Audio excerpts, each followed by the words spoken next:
We got a handful here. We're back at South by. We got a 7-member group.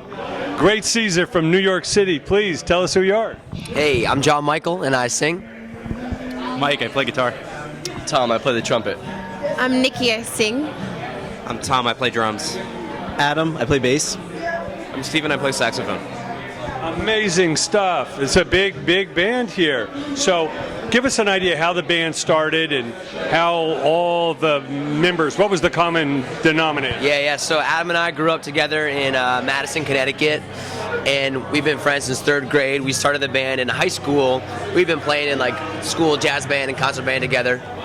Tom and Mike are also from our hometown, so we all kind of joined in high school. And then I met Steven in college, and amazing saxophone player, so we pulled him on board. And then Nikki and Tom have been playing with us since we moved to New York. Now, how many times have you done South by? This is our first. Wow. Yeah. So what did people had told you about it? Why did you want to come down here?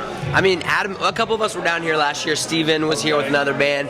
And, you know, we figured this is just a place to go to build up some buzz and get people to check out your music. So we came in, we booked like 14 shows. We got down here last Friday. We started off in the Tech Week. We started at Facebook and had some cool shows. And we've also been trying to keep in touch with fans over the week. So we've had this texting platform where people can text us their number, and then we keep in touch and say, hey, show tonight here, or here's a secret show, or whatever. And that's been a really positive thing. We got about 100 people sticking with us throughout that. That's amazing stuff. So everybody's kind of this traveling circus, South by. Coming into something like this, what do you guys look forward to the most?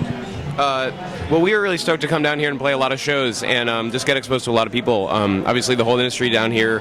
And yeah, I don't think we've ever attempted so many shows in a short time span before.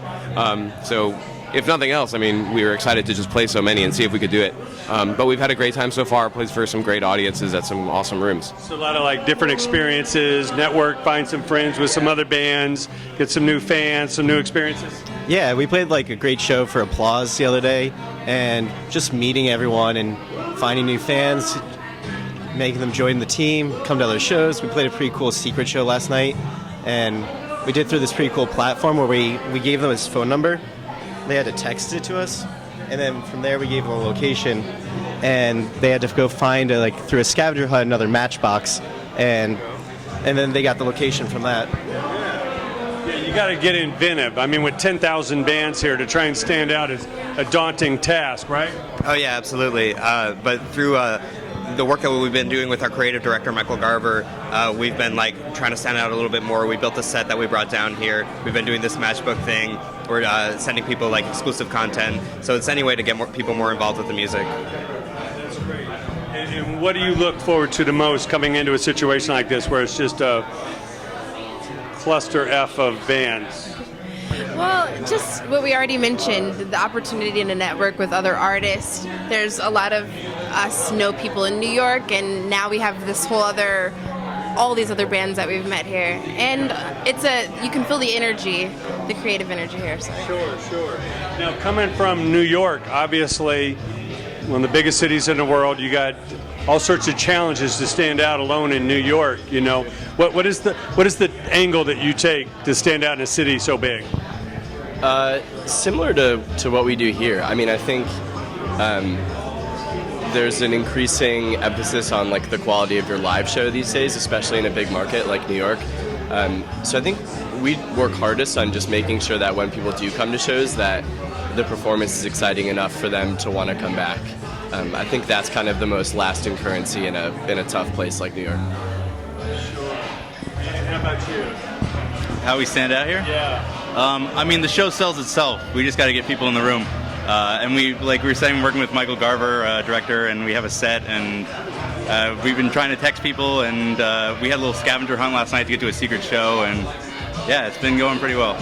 So it's kind of like a little fun adventure, to stand out of the crowd and connect and endear yourself to others and have them follow you and hopefully, get your music out so they come back to a bigger show.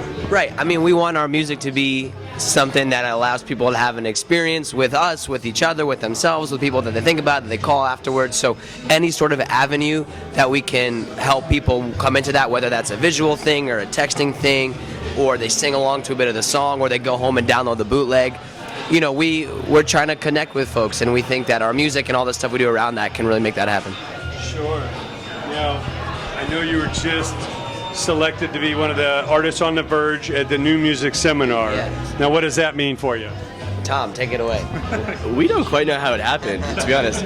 But it is exciting, and equally exciting is that like a lot of bands that we've been playing with for a long time, we've known for years. Darling Side is a band I went to college with like 5 years ago. They were on the list.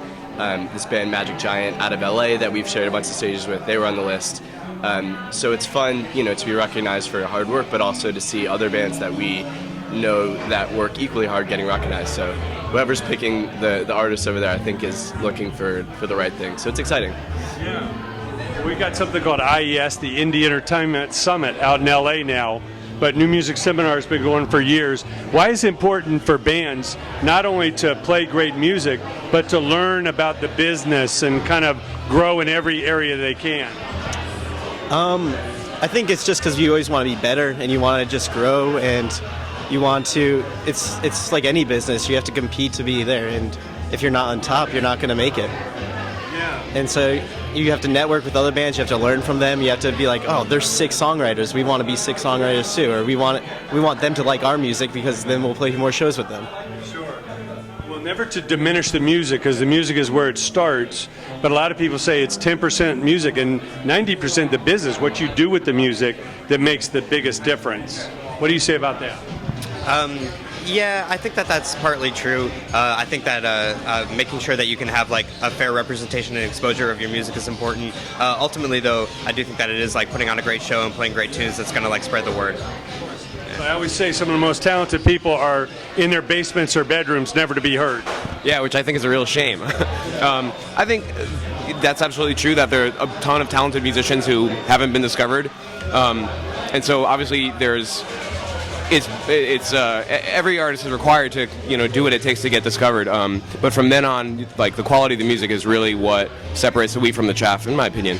So it's really nice to go to a festival or to see what bands are buzzing, and to know that a lot of great bands who are making great music are the ones who are, you know, doing good business also. That's reassuring. That's great. We're going to go down the line. If everybody can just give a little tip to aspiring artists and bands, people trying to come up. It's a very difficult business, changing rapidly. What advice do you give to the young creatives coming up? Keep writing more songs and get better at your craft. You're only as good as your live show. I think play a lot, and also, you know, take advantage of your opportunities when you play, not just to perform and get out there, but to meet people and make friends in other groups in the industry, because, you know, it's your peers and your friends, I think, that kind of carry you along. I would say listen to everything that you can, and always be asking people for what they're listening to get new music. Practice your instrument. Get good at what you do? Yeah. Be open-minded and go see live music and figure out what you like about that and what sticks with you and what moves you, and just learn how to do it. I'd say don't write off new or contemporary or even, like, you know, pop music. There's a lot of gold in even stuff on Top 40 radio, which is valuable to listen to and for the creative process. Well, it's been a real pleasure, guys. Thank you so much for coming out. Best of luck to you in the future. Thank you. Thanks so much.